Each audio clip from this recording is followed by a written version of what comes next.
Hello मित्रों, जय श्री कृष्णा। आज हम आपके सामने लेके आया हूँ कर्मों के हिसाब। एक भिखारी रोज एक दरवाजे पर जाता और भीख के लिए आवाज़ लगाता, और जब घर मालिक बाहर आता तो उसे गंदी गंदी गालियाँ और ताने देता। मर जाओ, काम क्यों नहीं करते, जीवन भर भीख मांगते रहोगे।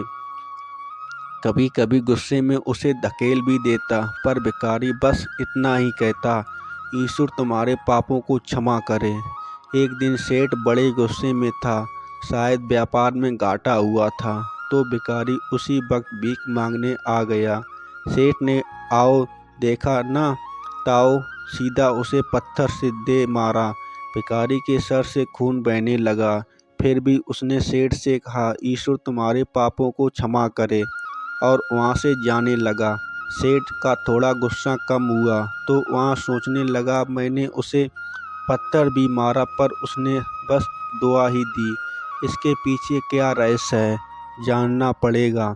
और वहाँ भिखारी के पीछे चलने लगा। भिखारी जहाँ भी जाता सेठ उसके पीछे जाता। कहीं कोई उस भिखारी को कोई भीख देता तो कोई उसे मारता, जालिल करता, गालियाँ देता, पर भिखारी इतना ही कहता, ईश्वर तुम्हारे पापों को क्षमा करे। अब अंधेरा हो चला था। भिखारी अपने घर लौट रहा था। सेठ भी उसके पीछे था। भिखारी जैसे ही अपने घर लौटा, एक टूटी फूटी खाट पे एक बुढ़िया सोई थी जो भिखारी की पत्नी थी। जैसे ही उसने अपने पति को देखा, उठ खड़ी हुई और भीख का कटोरा देखने लगी। उस भीख के कटोरे में मात्र एक आधी बासी रोटी थी। उसे देखते ही बुढ़िया बोली, बस इतना ही और कुछ नहीं, और ये आपका सर कहाँ फूट गया। भिखारी बोला, हाँ बस इतना ही, किसी ने कुछ नहीं दिया, सबने गालियाँ दी, पत्थर मारे, इसलिए ये सर फूट गया।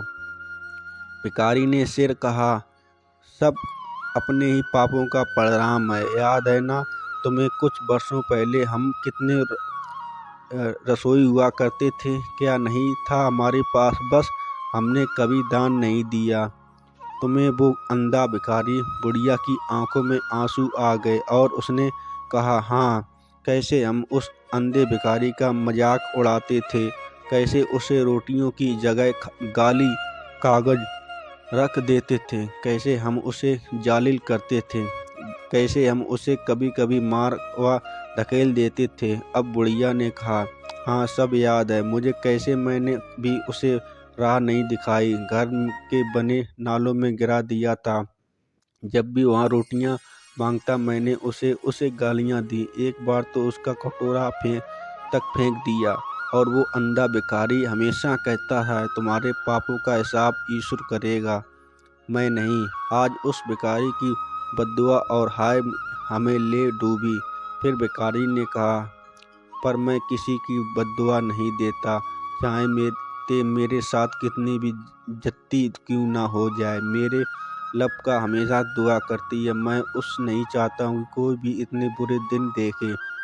मेरे साथ अन्याय करने वालों को भी मैं दुआ देता हूँ, क्योंकि उनको मालूम ही नहीं कि वो क्या पाप कर रहे हैं, जो सीधा ईश्वर देख रहा है। जैसी हमने भुगती है कोई और ना भुगते, इसलिए मेरे दिल से बस इतना हाल देख हुआ कि निकलती है। सेठ चुपचाप ये सब सुन रहा था, उसे अब सारी बात समझ में आ गई थी। बुढ़िया ने आधी रोटी को दोनों मिलकर खाया और प्रभु की महिमा है बोलकर सो गए। अगले दिन वहाँ भिखारी फिर भीख मांगने सेठ के यहाँ गया। सेठ ने पहले ही उसे रोटियां निकाल कर रखी थी। उसने भिखारी को दी और हल्की सी मुस्कान भरे स्वर में कहा, माफ़ करना बाबा, गलती हो गई। भिखारी ने कहा, ईश्वर तुम्हारा भला करे, और वो वहाँ से चला गया। सेठ को एक बात समझ में आ गई थी, इंसान तो बस बद्दुआ देते हैं, पर पूरी तो ईश्वर को जादूगर कर्मों के हिसाब से करता है।